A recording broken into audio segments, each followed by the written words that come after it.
بارش میں دو نمازیں جمع کرنے کے حوالے سے چھوٹی سی وضاحت کرنا چاہتا ہوں۔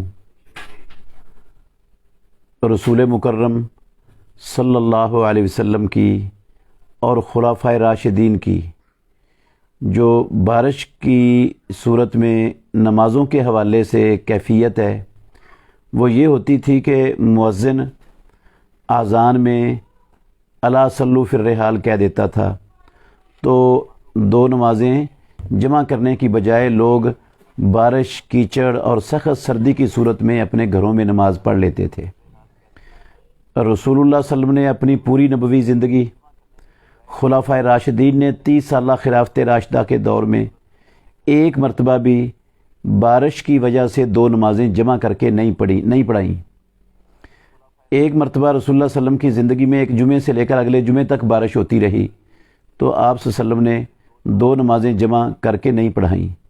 یہ دو نمازیں جمع کر کے پڑھانے کا سلسلہ تابعین خلفاء کے دور میں شروع ہوا سب سے پہلے، اور ان کے مد نظر ایک صحیح حدیث تھی جو عبداللہ بن عباس رضی اللہ عنہما سے مروی ہے کہ رسول اللہ صلی اللہ علیہ وسلم نے مدینہ طیبہ میں بغیر بارش کے اور بغیر خوف کے دو نمازیں جمع کی، ظہر اثر کی اور مغرب عشاء کی۔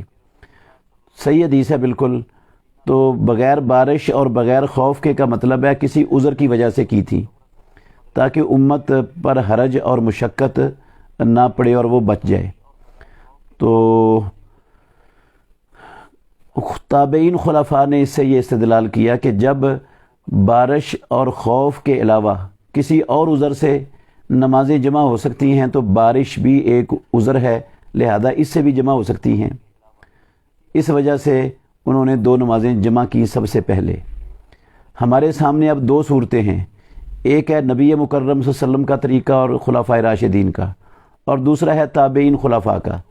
اگرچہ تابعین خلفاء کا طریقہ اس کی گنجائش نکلتی ہے حدیث سے، مگر جب دو طریقے ہوں، ایک رسول اللہ کا اور دوسرا تابعین کا، تو اولا اور افضل طریقہ کون سا ہے مسلمانوں کے لیے؟